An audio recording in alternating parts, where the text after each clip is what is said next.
And we're live. So, hi, Club of More. Welcome back to another video. So, this is our Worthy Women Winning series. My name is Deja Nay, also known as the Worthy Mother, helping you birth your self worth and redefine your perception of relationships. I am a mother, an author, and now I am in school getting my master's for marriage and family therapy. Um, but my journey did not always start there. It was rooted in heartbreak and turmoil. And when I found out about my husband's infidelity, I started to embrace my self worth. And through my healing journey, I came up with this series. And I just wanted to showcase women who were thriving after divorce so that women who are still struggling in it can see that there is joy and freedom on the other side of their pain. So if you are a woman who is separated or divorced and need guidance through that tough time, I have a 10-week workbook. It is down in the description box. Just click the link and you can go there for that to reclaim your life after separation and divorce. Also, disclaimer, I have a 3-year-old daughter, and if you hear her, see her in the background, then just know that we're just going to keep the ball rolling. And so, without further ado, we have Shatila here. How are you, girl? Good. How are you? So, you can go ahead and just introduce yourself and just tell us a little bit about yourself. Okay, so like Dejanay say, my name is Shatila. I have been speaking to mothers online, mostly through YouTube since 2017. That's where my passion was birthed, right after giving birth to my first son. I really felt this fire within me because I felt like I was in a situation where it's like I could be a good mother and a wife, or I could be the career woman. And so it really just kind of birthed this passion in me for moms pursuing purpose.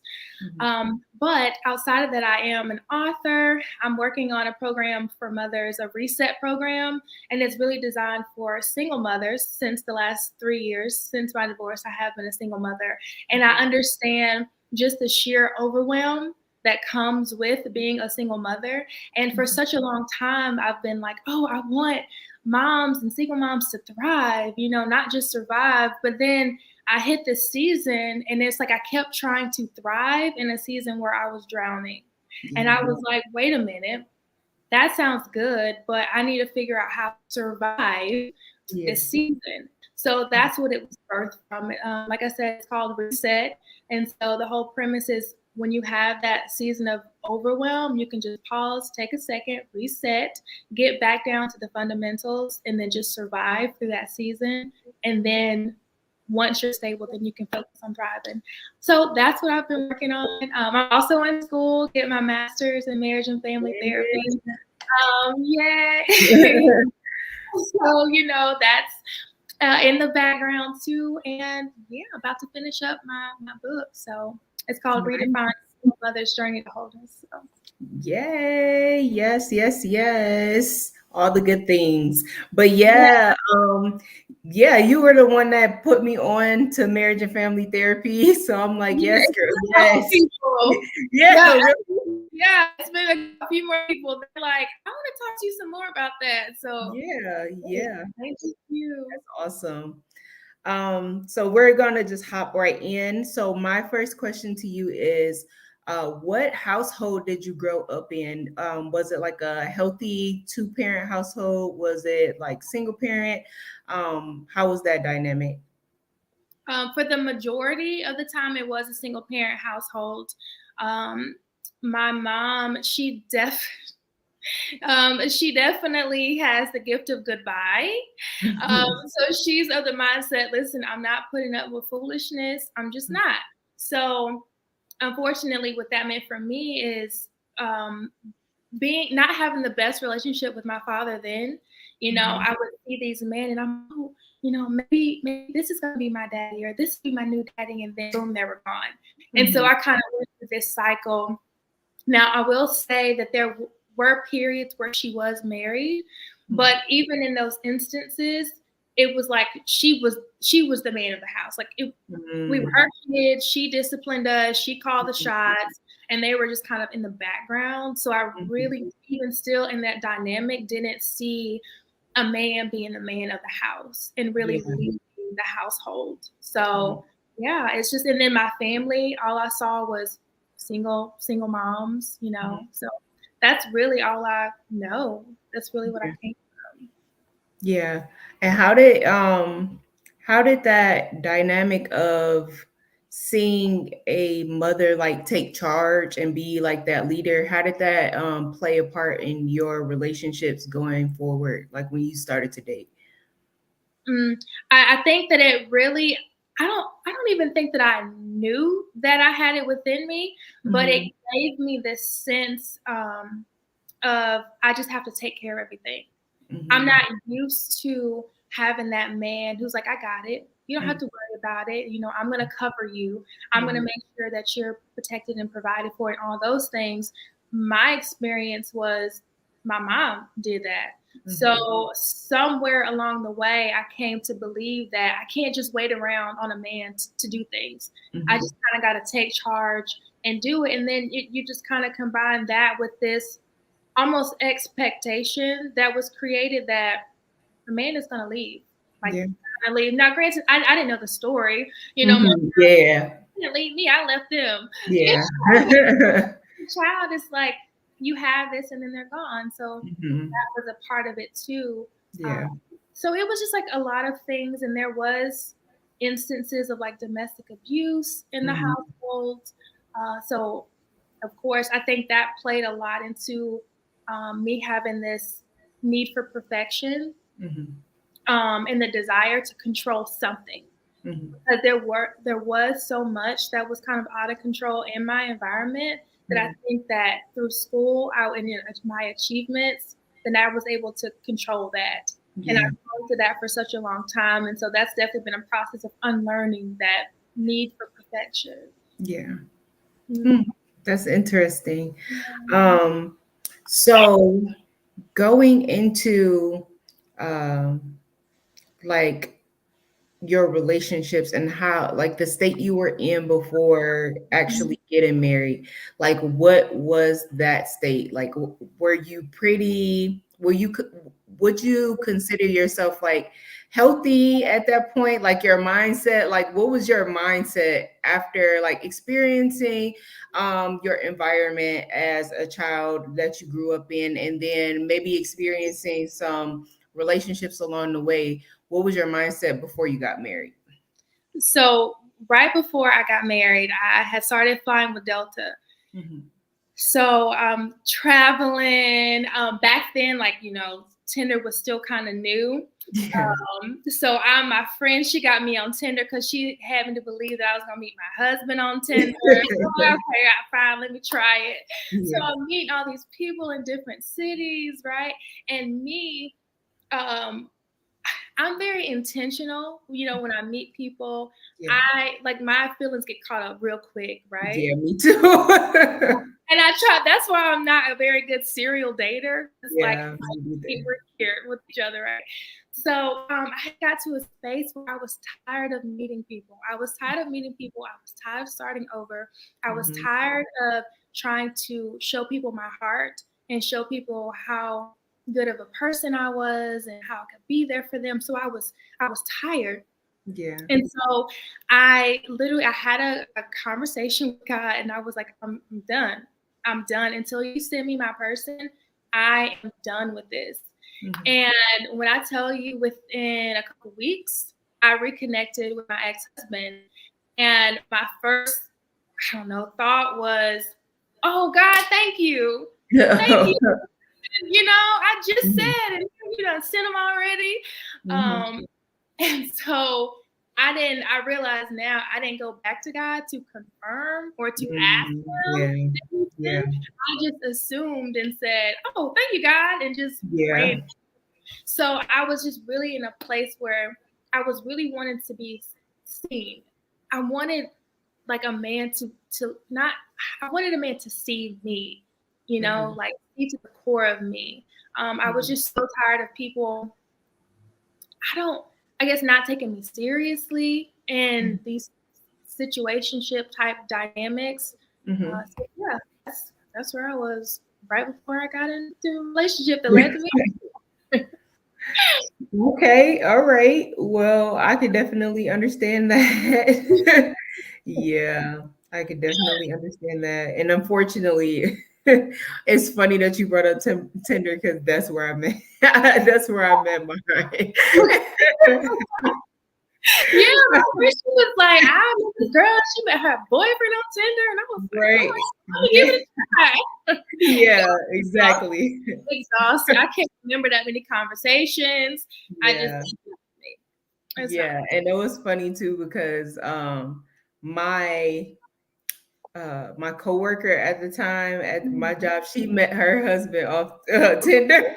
So I started getting on there too, and that's how I met mine. You're But like, unfortunately, there's hope here. All these love right, stories. exactly. No, I have But not had a great experience with online dating. right, you see how that ended up though. So, No. Mhm. but okay, so going into your marriage, like, what was the dynamic of your marriage, and like how or why did it end in divorce? Okay, so I'll start, I guess, with the first part.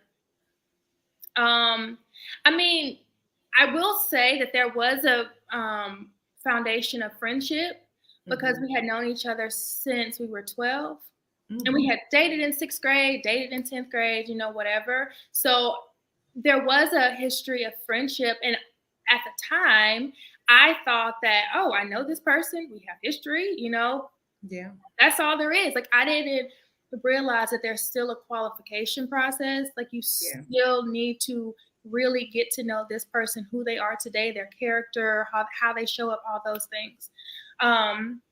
So that was a benefit. There was a lot of like fun and things like that to be had. Mm-hmm. But at the end of the day, he was still very much a broken person, and so was I. Yeah. And we came together, and I think that um, we were trying to, we basically clung to each other. It's like for the first time, we both gave each other something that Mm-hmm. nobody else had. And Yeah. just because we did, it didn't mean that it was right or that it was healthy. It was Yeah. actually very toxic. I realized that what internally I was looking for, something healthy couldn't have fulfilled that. Mm-hmm. It was, I was coming from a toxic place, and so only something toxic could have fulfilled that, if Mm-hmm. that makes sense. And so Yes. that's what I found in him. But it ended up being kind of like, I feel like it's almost like a buzzword now, but just that very like narcissistic, person with a very empathetic person. Um, Mm-hmm. and by the end of it, I had become a complete shell of myself. I Mm-hmm. found myself in a situation where um, I just constantly was giving, giving, giving, giving, and like till I was gone. Yeah. That's what happened, and I realized that um, I could not feel his version of love. Mm-hmm. That was his, reflection of his brokenness that needed to be healed. Mm-hmm. Um, and so ultimately, that's what led to the divorce. I just realized that I'm not going to be able to be the person that I'm meant to be in the dynamic of this relationship. I Yeah. realized that there were, when I say literally from second one, there were red flags. They were there. I Yeah. ignored them. I buried them and built a house on the red flags. I Yeah. was like, I found what I wanted and I want what I want, and I Mm-hmm. find to everything else. And Yeah. so, and I take responsibility for that, for Mm-hmm. sure. So, Yeah. yes, that's what led to the divorce. Well, that's awesome that you realized that though, and you were able to make the decision to go ahead and go through with the divorce and like choose yourself, basically.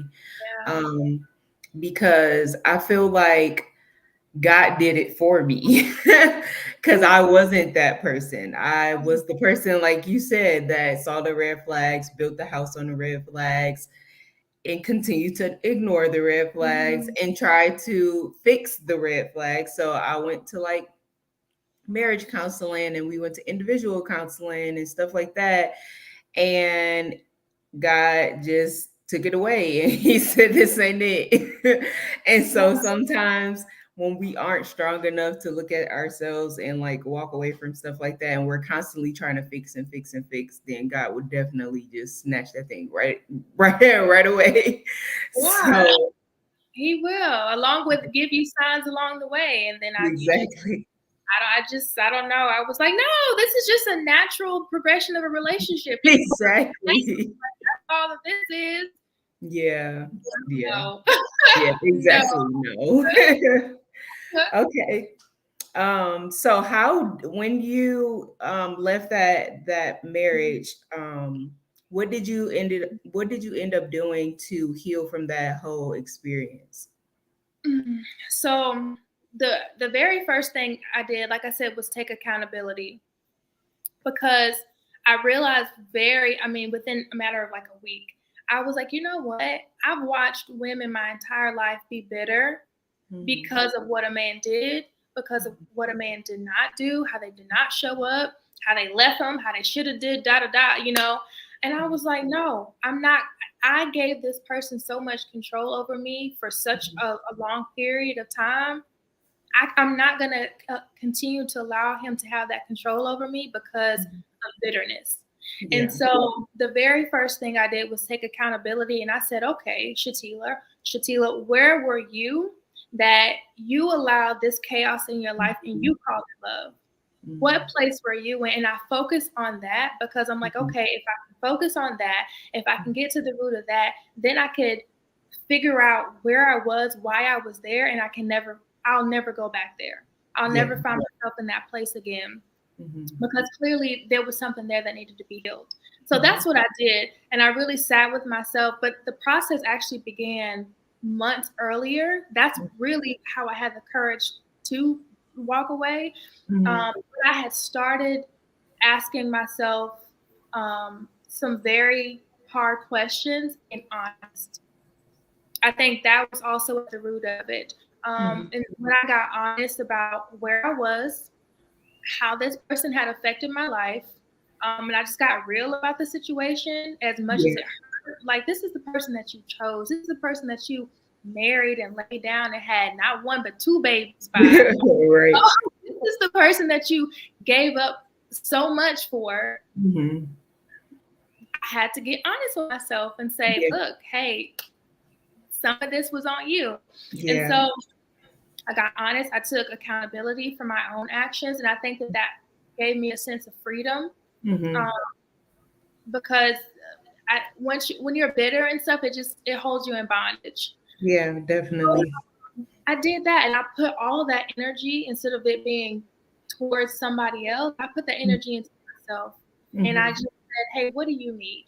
Mhm. How can you show up for yourself? And it's been, 3 years, and I'm still literally to this day like, Yeah. okay, how can you go to the next level? How can you Mhm. push your healing further?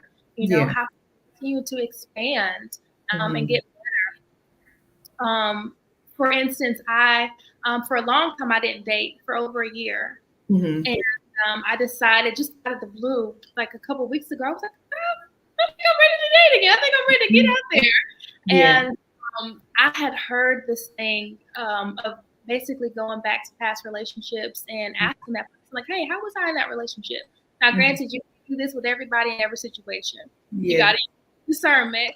But it kind of always stuck with me. And I said, you know what? That's interesting. I'm going to try that. So I did reach out to one person who we dated for a little bit, just to be like, hey, what was your perspective of me in this situation? Mhm. Because, it's easy to be like, well, that person did this and that person, it's hard to really see ourselves for who we are and say, well, Yeah. I could be a better communicator. I could have been more honest. I could have been, Oh my God. 1 second. I'm sorry. it's okay.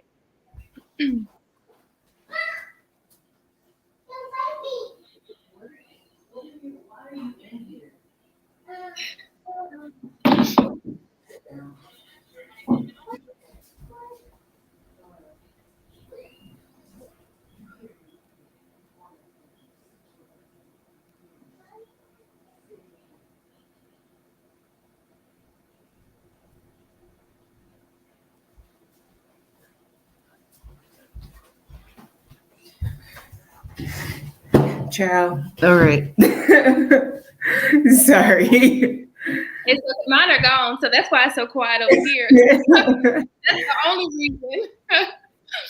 Yeah. um, yeah, I don't. Oh, yeah.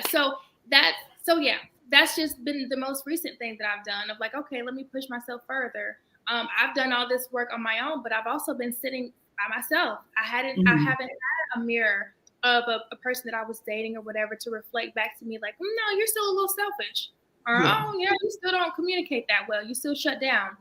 Yeah. Um, so yeah, it's a I don't know, like a Yeah. literally It's like daily healing. yeah, you have to be very intentional and just not Mhm. let stuff kind of float past. You have to Yeah. address it head Yeah. on. Definitely. I agree. I totally agree. That was one of the things I had to do too, was like be upfront about why I was in the situation that I was in. That was one of the first things I had to do too. And forgiving myself for it because yeah, because you can also like how you talked about like accountability. You could take accountability, but then you could also get in that cycle of like blaming yourself, like, well, I would have never been here if I never did that, and blah blah blah blah. So it's like the whole blame yourself for everything. Um, but yeah, Hmm. forgiveness for yourself. Yeah. Was that hard for you? Um, It kind of was for a while. I think it took a good like month or two to get past that because it's like I was so mad. It was like at some point you get so mad at yourself for like when you actually realize, but you just don't know what you don't know. And that's what I had to honestly like come down to is like you grew up in this environment, these are the things that you saw, you thought that this is how it was supposed to go, and so you don't know what you don't know, so you got to stop blaming yourself for it. So that I think that was the thing that got me past that whole situation. Yeah, Yeah. I agree. That giving yourself grace. That's like a Yeah. daily conversation, Shatila. Calm down. Yeah. Give yourself more grace than that. Yeah, because I Yeah. constantly like, this is not supposed to be my story. It wasn't Yeah. supposed to be and I still have Mhm. my moments where it's like, Yeah, definitely. I worked really hard. Yeah. For this It's not to be the case. right. Yeah. But Yeah. you have to be like, okay, life happens. Yeah. Keep going. Like, Yeah. don't get stuck. So Yeah. Yeah. that's big. Yeah, that's awesome. So, what are you looking for now? Like, what are the non-negotiables now for if you were to meet somebody? Yeah, what are the green flags or the non-negotiables you'll be looking for in a new person? Mhm. So the first thing is I'm going to be looking for their relationship with God. And I know it can Mhm. sound like a little cliche, but it's Yeah, only because I've had a real revelation about this, like especially with marriage, because yeah, it's like I when I was married, I was mhm, very big on um, like submitting to my husband, mhm. right? But then once I was out of it, I realized you just can't go around here submitting to any and everybody. What are you Exactly. really submitting to? Like, Mhm. so it's like if he is not under submission to God and if that relationship is not solid, then what are you submitting yourself under? Yeah. That's a heavy thing because I also Mhm. realize whoever marriage is a big deal and Yeah. whoever you decide to join your life with, they're gonna pull you closer to or further away from your life's purpose. So Mhm. it's not a light thing. So like I said, as cliche as it sounds, it's real deep for me. Yeah. So that and I'm gonna character. What is your character? Like when you tell me about certain things that you did, or I watch how you move. What is Mhm. do you move with integrity and with honesty? Um, Mhm. so that's are you intentional? Do you show up? Does your actions match your words? Because I've had it's either or. Mhm. I feel like it's rare that it's both. Yeah. Yeah, are you a leader? Do you have the capacity to lead me, my children? Mhm. Are you going to be able to show up for them as a father. Because I don't want to have this mentality of, oh, stepfather, stepkids. No, yeah, these are our kids. Yeah, you marry me, it's ours. So it's like, we are a family, you know. Are you going to have the capacity to love them like that's your blood running through their veins? So those would probably be like the big things.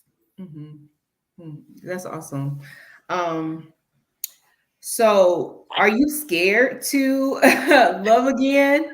I know like going through this whole divorce process can kind of make us like, I feel like a lot of us still definitely want to be married again, definitely want that relationship, but this experience can leave us scared for that next step. So how is that dynamic for you? I'm not scared. I'm Mm-hmm. ready to love and to be in love. Mm-hmm. Again, I'm ready to have companionship. I'm ready to have my life's partner, my purpose partner. Mm-hmm. And I guess, that's another thing that I didn't mention. Somebody who has a good understanding of their purpose, because Yeah.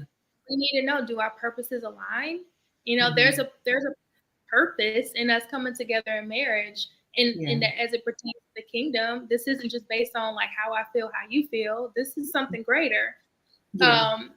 So yeah, I'm ready to do life with someone again, and to do it in the way that God designed it to be. Because I think that's what sometimes my frustration comes from, because it's just like I've had moments, honestly, and I haven't talked about it a lot, but I'll be like, I don't want to be a mom. I don't want to be a mom. But then you feel, can you imagine the amount of guilt that you feel even thinking that after you already have children? But then I had to. That's why it's so important to, when you have these thoughts or feelings, no matter how ugly they might be, you got to let them come up and out, because there's something there. So once I finally sat with it, I realized that it's not that I don't want to be a mom. I just never wanted to be a mom like this. I never Yeah. wanted this. I never wanted it like this. And so it's frustrating for me. And then I think about the way that God designed it. He never designed, I'm literally doing the work that was literally God ordained for two For two people. people to do. Yeah. Oh, I'm supposed to be Yeah. happy?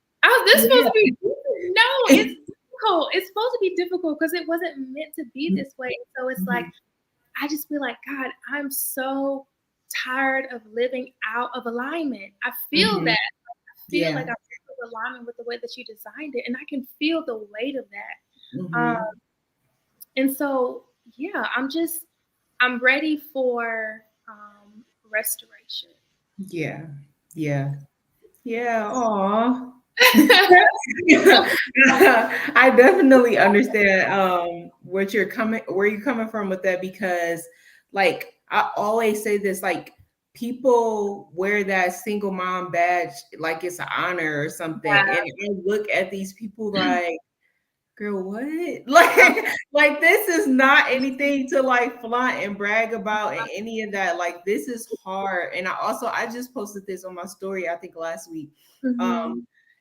I was at work and one of my coworkers was like, because I came in, I'm like, I'm tired. And she was like, well, how you tired? She was like, you only got one kid. I had three kids that I had to raise on my own. I'm like, okay. Like, but I don't understand why single moms make it like that's a badge of Yeah. honor Don't when shame me.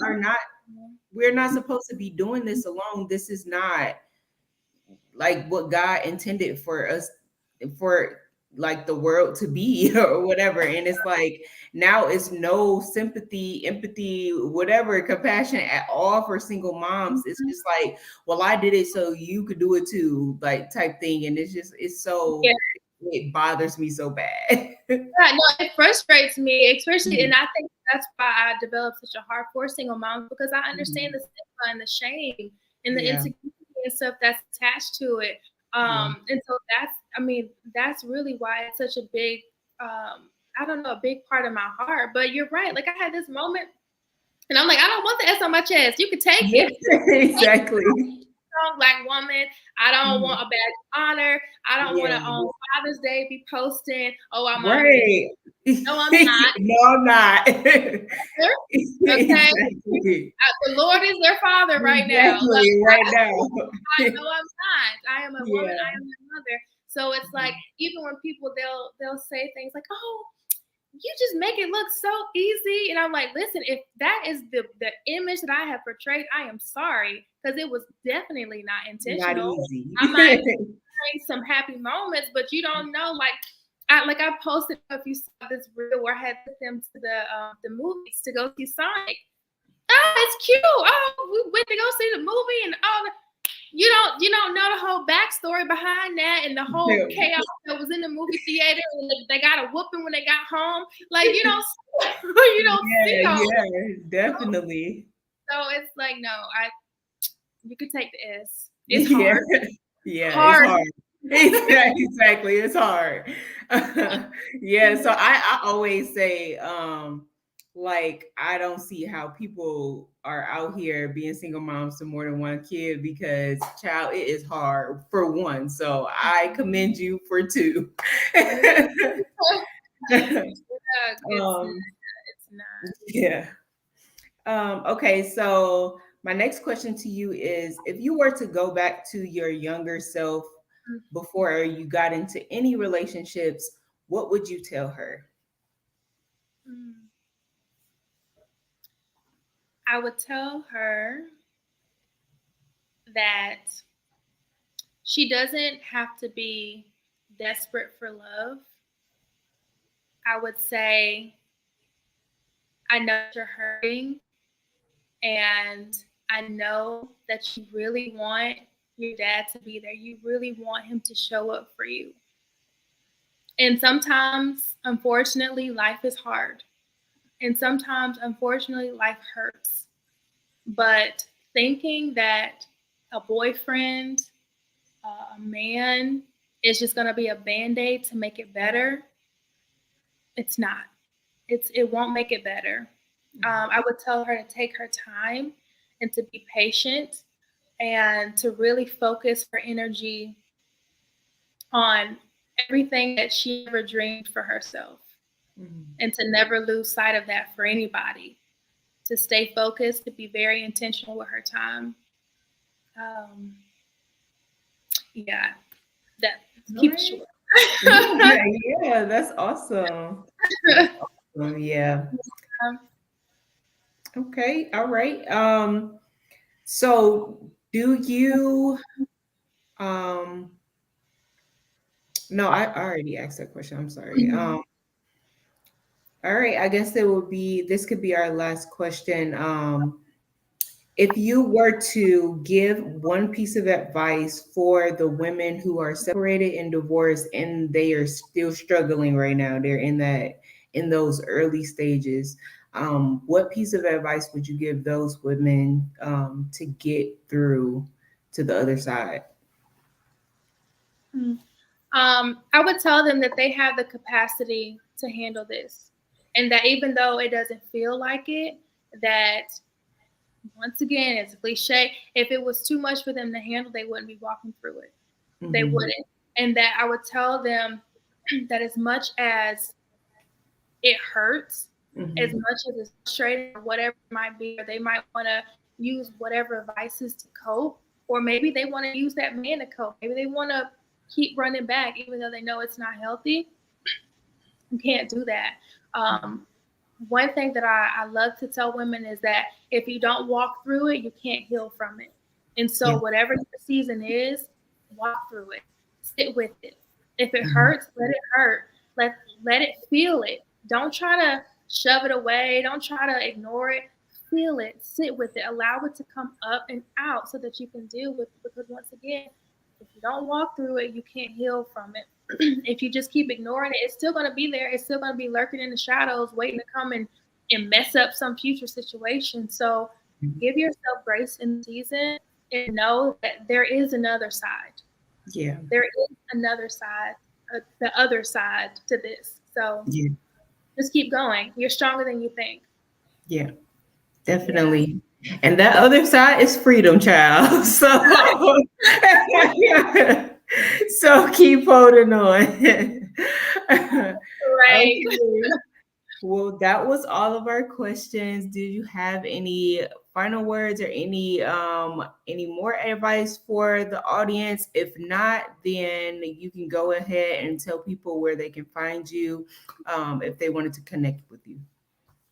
Yeah, I would just remember, y'all, like your story is still being written, no matter what it looks like right now. Like I said, I used to constantly be like, this was not supposed to be my story. And then one day I had this thought, and it was like, well, what if it was? Mm-hmm. What if this is exactly what you needed to walk through in order to become who everything that you were meant to be? So Mm-hmm. don't despise what you're going through. Take the lesson from it. If it's an L, let it be an L, but don't let it happen again. Mm-hmm. Realize where you went wrong and go back and do some self-correction so it never happens again. Yeah. But yeah, I would just say that. But then Mm-hmm. yeah, you can find me on Instagram at Shatila Monet, like it's on the screen. Same on YouTube. I'm not as consistent on there, but Yes. you can find me there. But yeah, mostly on YouTube. I mean on Instagram. Instagram. Instagram. Okay. Yeah. All right. Well, we will leave that information in the description box. And yeah, so thank you so much for coming on. Thank you for spending your night with us, and we appreciate it. All right. Well, bye, Clippermore. We will see you in the next one. Bye.